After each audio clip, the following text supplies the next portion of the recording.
Lecture number 8. We will begin on slide 97. Daniel chapter 8 is the second of the closing visions of the book of Daniel, the apocalyptic visions.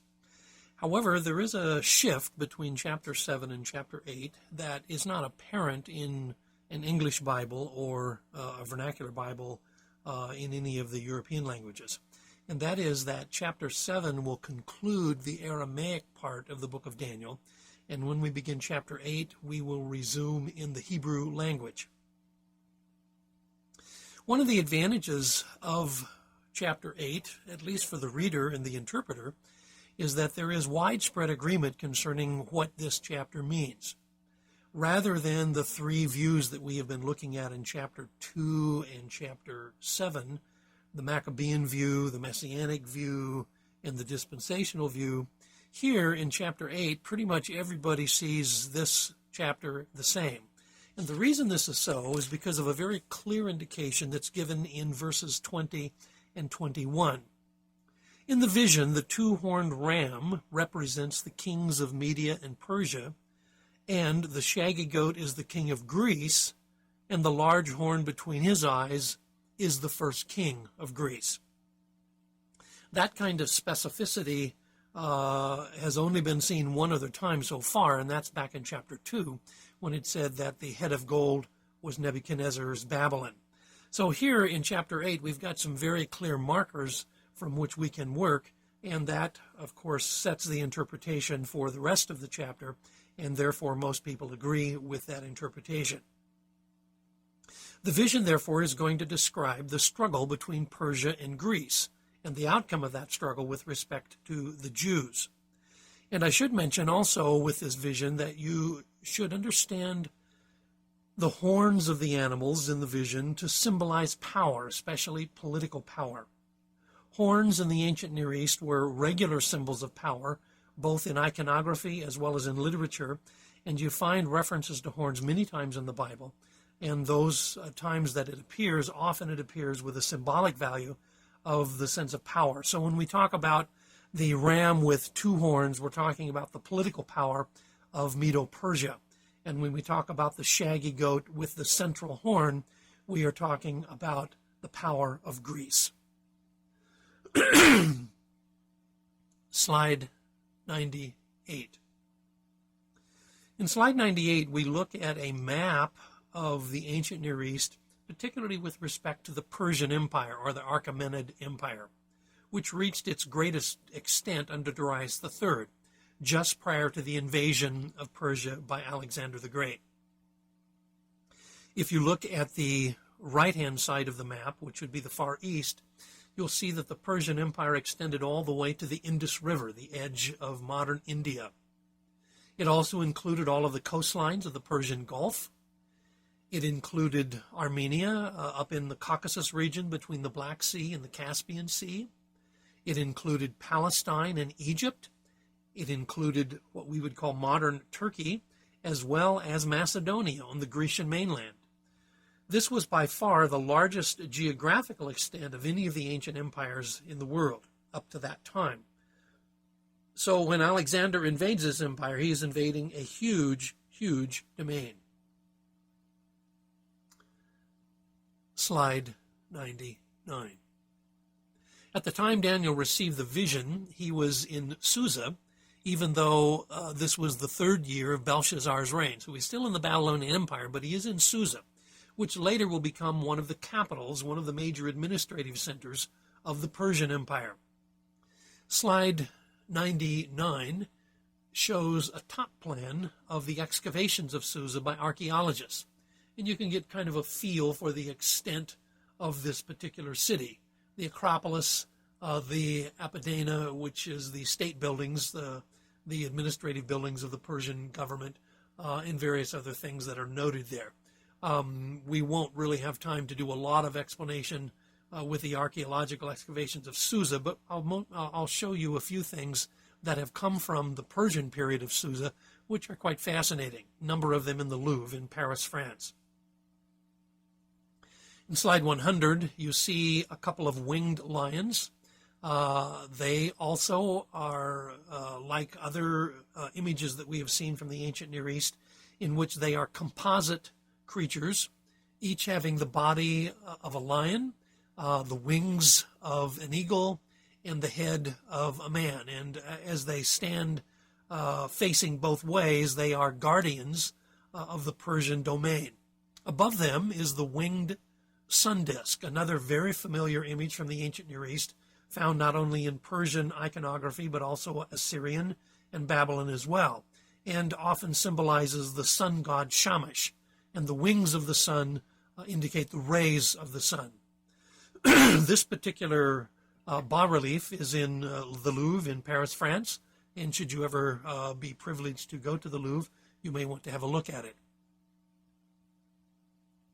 Slide 101. Also in the Louvre in Paris is a huge capital from one of the 36 columns in the Great Hall of the Palace of Darius I in Susa. You can see the bull capitals with the horns, again, probably symbolizing the power of Persia. And these would be at the top of the 20-meter high columns in the Great Palace. Then on the right side, you see the tomb of Cyrus, which was discovered in south-central Iran in 1951. Quite a large tomb. It stands 36 feet high. Cyrus, of course, was the earliest of the Persian rulers, and the Persian ruler who took over the Babylonian Empire in the description we have in Daniel chapter 5. This particular tomb, of course, goes back to the time of Cyrus, but we do have an ancient reference to it in the Roman period. Plutarch, from the Roman period, not only saw this, but recorded a description of it in about AD 90. Slide 102. Again, in the Louvre in Paris, you see a bas-relief of Persian soldiers from Susa. These are spear throwers, and they also have bow and quiver on their backs.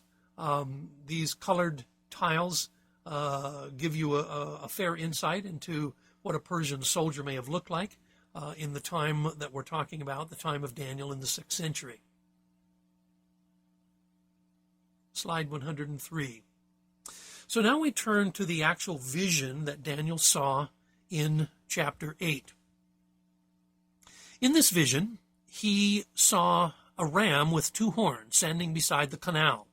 One of the horns was longer than the other but grew up later, and the 2 horns probably symbolize Media and Persia. The longer horn probably Persia, Persia itself. The ram was able to have power over all of the other animals around him, which signifies the expansion of the Medo-Persian Empire, both east and west. We saw that expansion in the map just a little bit earlier. And so the Persian Empire reaches its greatest extent under the rule of Darius III. As Daniel is considering this in his vision, suddenly he sees a shaggy goat with a prominent horn between his eyes coming from the west. This goat seems to cross the whole earth without even touching the ground, and he attacks the ram from the side, furiously striking him and shattering his 2 horns. The shattering of the horns, of course, refers to the shattering of the political power of the Medo-Persian Empire. And the goat becomes a very great animal, and at the height of his power, his large horn is broken off. In place of the large horn, there are 4 prominent horns that grow up, each toward the 4 heavens. Then, out of this 4-horned remnant comes another horn, which started small but grew in power, particularly to the south and to the east, and toward the beautiful land. Now, the beautiful land is a descriptive reference of Palestine because it extends its power to the south and to the east. This is reminiscent of the conquests of Seleucus, who is one of the prominent horns that comes out of Alexander's empire. Now, I should pause here to say a bit about Alexander the Great. We do know from chapter 8, verse 20 and 21, that the single horn of the goat refers to the first king of Greece. And in this case, this would be Alexander the Great. Alexander the Great conquered the Persian Empire, first attacking Darius III and defeating him in the Battle of Issus in 333.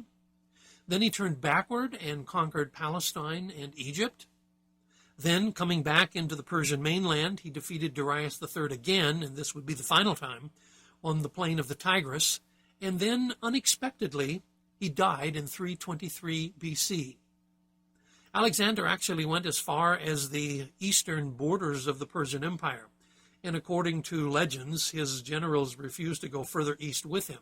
So he turned back to Babylon, and in Babylon contracted fever and died in his early 30s. Because he did not expect to die at this early age, he did not leave a transition plan for the empire after his death.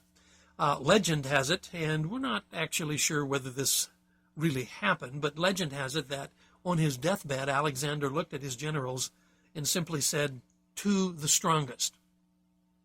Well, whether Alexander ever said that or not, there's no doubt that there ensued a very powerful struggle between the generals of Alexander's armies over the empire itself. And out of this struggle, there emerges 4 prominent leaders.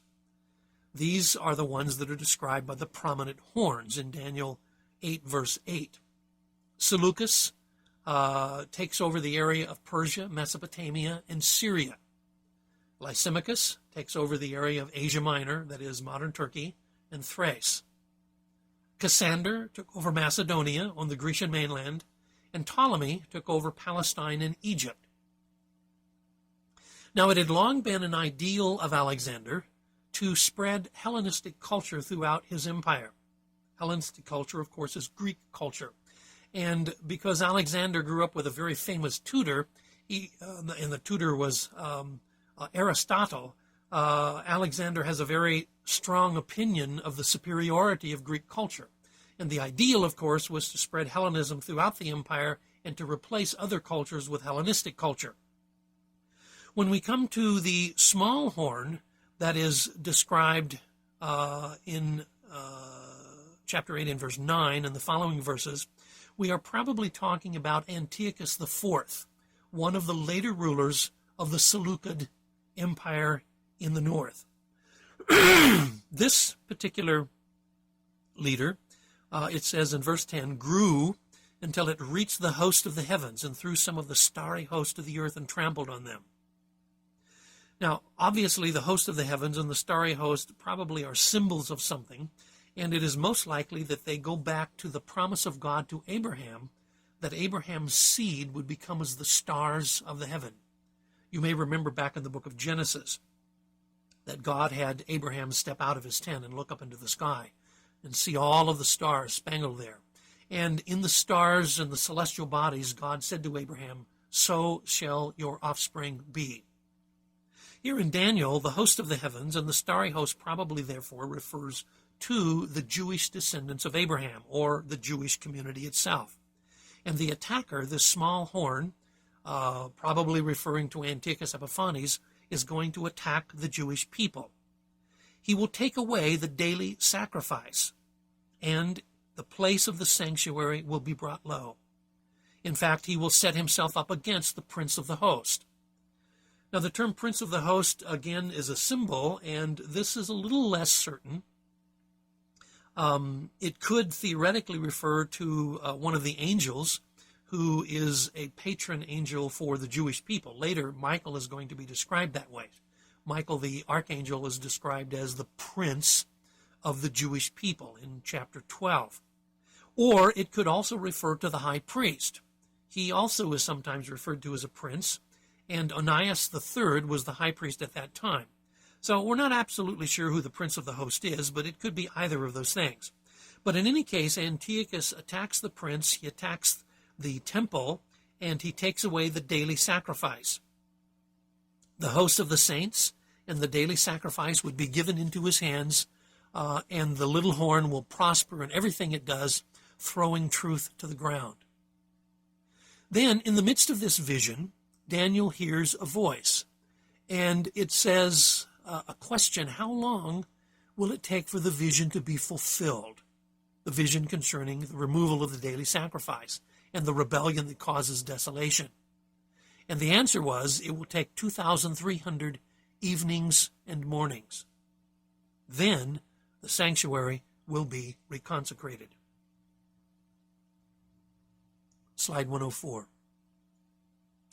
This is a rather well-known bust of Alexander the Great, who is represented in Daniel 8 as the prominent horn of the goat. In slide 105, you can see two of the four major areas that were the remnants of Alexander's empire after Alexander died, and it is these two that will figure most prominently in the history of the Jews. To the north will be the Seleucid Empire, initially under the kingship of Seleucus, and his descendants, of course, will follow him. And then in the south, there will be the Ptolemaic Empire, under Ptolemy I and his descendants. As you can see, Palestine and Jerusalem lies directly between these two large geographical areas. And both the Seleucid dynasty and the Ptolemy dynasties wanted to control Jerusalem, probably because of its trade route value. It stands as the nexus between Africa and Asia, and many trading caravans would pass through the area of Palestine. So whoever controls Palestine controls a good deal of wealth because of the caravan travel. Initially, Ptolemy I seems to have control over Palestine and his immediate descendants, but in time the Seleucid dynasty is able to assert their power and to gain control over Palestine from the north. And it is during the Seleucid dynasty, the Seleucid power of the north, that Antiochus Epiphanes will arise and will attack Jerusalem. Slide 106. Now, if you look in Daniel chapter 8 and you go down to verse 23, you will find Daniel describing a stern-faced king, a master of intrigue, will arise. This again probably refers to Antiochus Epiphanes. He will become very strong, but not by his own power. Actually, he was aided in coming to power by the Ptolemies in the south, but when he finally came to power, he asserted himself, and he and his descendants will eventually be in conflict with the Ptolemies in the south. And he will cause astounding devastation and will succeed in whatever he does. He will destroy the mighty men and the holy people, which is a reference, of course, to the Jews. He will cause deceit to prosper, and he will consider himself superior. When they feel secure, he will destroy many and take his stand against the Prince of Princes. Once again, the Prince of Princes would refer either to Onias III, the high priest in Jerusalem, or else Michael the archangel, who is the representative of the Jewish people. But in the end, as it says in the latter part of verse 25, this small horn, Antiochus Epiphanes, would be destroyed, but not by human power. And the vision of the evenings and mornings that has been given to you is true, but seal up the vision, for it concerns the distant future. Now, more about Antiochus Epiphanes. The Greek rulers, both in Syria and Egypt, both the Seleucid dynasty and the Ptolemaic dynasty, sort of like the pharaohs before them, took to themselves divine titles. And the title Epiphanes, which Antiochus IV took to himself, means God manifest. This title was certainly, in the Jews' opinion, a direct affront toward Yahweh himself. The coin that you see, both the obverse side and the reverse side, is a coin of Antiochus IV from the period of his rule. And on the front, you see the head of Antiochus IV, but on the reverse side, you see a seated image of Apollo, but the inscription, Antiochus, the image of God, bearer of victory. It is interesting that Antiochus identifies himself with Apollo, the sun god in the Greek pantheon. And so he certainly seems to consider himself to be a divine figure. Again, a direct affront in the Jewish viewpoint toward Yahweh, who is the true God. Antiochus IV determines to abolish Jewish religion and Jewish culture, and he wants to replace it with Greek culture, or Hellenism. In his attack upon Jerusalem, he will loot the temple. He sacked Jerusalem. He deposed and executed Antiochus III, who was the high priest. He abolished the evening and morning sacrifice, which is called the Tamid, the sacrifice that's offered in the temple every evening about sundown and every morning about sunrise. He forbade the observance of Sabbath days. He outlawed circumcision. In fact, there is a very gruesome story in the book of 2 Maccabees about a woman who had circumcised her son, and the corpse of the baby was killed, or the baby was killed, and the corpse was hung around her neck, and she was made to march through the streets of Jerusalem. Antiochus Epiphanes burned the Torah scrolls. He went into the temple in the holy place and erected an idol to Zeus, the Greek god, in the very sanctuary of Yahweh. And he persecuted and tortured and executed Jews who resisted him. Especially the books of 1st and 2nd Maccabees describe in some detail this invasion of Jerusalem by Antiochus IV. 1st Maccabees offers a more sober historical reflection. 2nd Maccabees is certainly more colorful in its description of the times and records a number of miracles that happened at that time as well. In rebellion against Antiochus IV in this invasion was a family of Jews by the name of the Maccabees. We will be talking about them in some detail in chapter 11. But for now, just keep in mind that it is the Maccabees who will rescue Jerusalem and will drive out Antiochus IV. And in the liberation of Jerusalem, the morning and evening sacrifices will be reinstalled after the temple is reconsecrated, as it mentions here in Daniel chapter 8. Slide 107. Since the focus of the desecration in Daniel 8 is the temple and temple evening and morning sacrifices, we need to say a bit more about that. The Tamid, the daily sacrifice, is offered every evening and every morning. And of course, in Jewish reckoning, the day begins at sundown in the evening. Unlike in European and American reckoning, where we generally reckon days to begin at midnight, for the Jews, they began at sundown in the evening. And so the evening sacrifice is offered at that time at the beginning of the day, and the morning sacrifice is offered when the sun arises in about the middle of the day. When Antiochus IV took over the temple in Jerusalem, he of course forbade the evening and the morning sacrifice. And according to Daniel chapter 8, this sacrilege would continue for 2,300 evening mornings. Now, since the sacrifice is offered both at the beginning of the day in the evening and the middle of the day in the morning, then 2,300 evening mornings would have to be divided by 2 to come up with the number of actual days for which this desecration would last. And the desecration would last for 1,150 days then, which is half of the 2,300 days. After the 1,150 full days, the sanctuary would be reconsecrated. And of course, this would be in the time of the Maccabean revolt. According to Flavius Josephus, Antiochus IV held Jerusalem by force for about 3 years and 3 months. Now, you may or may not be familiar with Flavius Josephus, so I probably should say a word about him. Flavius Josephus was a Jewish historian in about the time of Jesus, in the 1st century A.D. Flavius began his career as a soldier in the Jewish rebellion against Rome in the 60s A.D., and he was put in charge of the fort of Gamla up in Galilee to face the Romans who would now be coming southward to invade Jerusalem after the rebellion.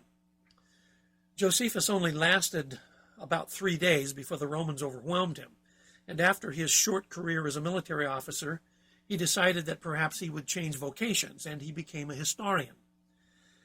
In his various works, he describes the traditions of the Jews, excuse me, both the wars of the Jews, in which the Jews fought against the Romans, as well as a large work called the Antiquities of the Jews.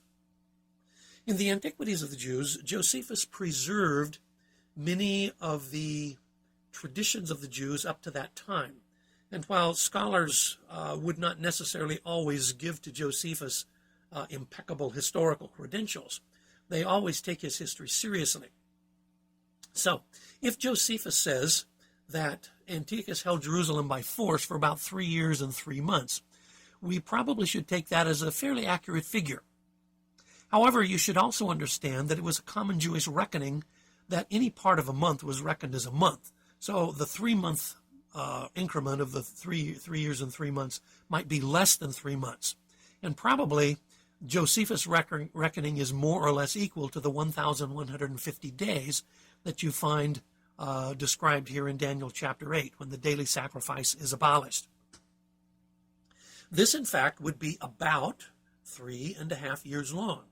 And this is why some interpreters back in chapter 7 would take the time, times, and halftime to refer to the time of the Maccabean revolt and the desecration of the temple by Judas Maccabeus. This would be the Maccabean interpretation of Daniel chapter 7. Others, of course, would understand the time, times, and halftime to refer to something later in history, as we discussed in our previous lecture. We will come back to this subject of the Maccabean revolt against Antiochus Epiphanes, especially when we get to chapter 11. But at least you should understand that the detail that is given in chapter 8 is one reason that those who take a Maccabean viewpoint of the book of Daniel believe that the descriptions in chapter 8 are more a reflection on the past than a prophecy of the future. Those who adopt a Maccabean viewpoint often do not accept the possibility of predictive prophecy. They take a more secular view of the book of Daniel, and so they can't really feature that the details that are given in Daniel chapter 8 could be given 300 or 400 years prior to them actually happening. For those of us who take seriously the idea of predictive prophecy and believe that the scriptures are in fact a divine book, who give the word of God and are inspired by God, then the idea of predictive prophecy is not a problem. So, when Daniel says that this vision concerns the distant future in verse 26, I would take that quite seriously and would assume then that it is Daniel in the 6th century who is saying this, and the vision that is given to him is given several hundred years before it would actually happen. And because I can accept predictive prophecy as part of the divine inspiration of Scripture, therefore I have no problem with that idea. Now, slide 108. This is the last slide for this lecture. In Daniel 8 and verse 16, you find that there is a heavenly figure who is named by the name Gabriel. This will be the first time in the biblical record that an angel or an angelic figure is named. Later, we will understand from the Bible that he is to be called an archangel. And he, along with one other angel, is named in the book of Daniel, who will be Michael, the archangel, who is mentioned first in Daniel chapter 10. These are the only angels who are named in the Bible, although we do find that when you get to the book of Revelation, there is a mention of 7 angels who offer the prayers of the saints before God. And this seems to tally with a reference in the book of Tobit, one of the apocryphal works in Jewish literature. In the book of Tobit, there are described 7 archangels, and one of the 7 is named there as well. Not Michael or Gabriel, but in the case of Tobit, the name Raphael is given. Then, in other Jewish literature, both in the Apocrypha as well as the Pseudepigrapha, you will find names for other archangels, several of them given in the book of 1st Enoch. There doesn't seem to be precise agreement between all of these records, because as you will notice from slide 108, I've given you 8 names of archangels, whereas the book of Tobit says there are 7, and the book of Revelation in the New Testament indicates that there are 7. But at least these are where this tradition derives. The 7 archangels, and of those, 2 are named in the Bible, Gabriel and Michael. This then concludes lecture 8.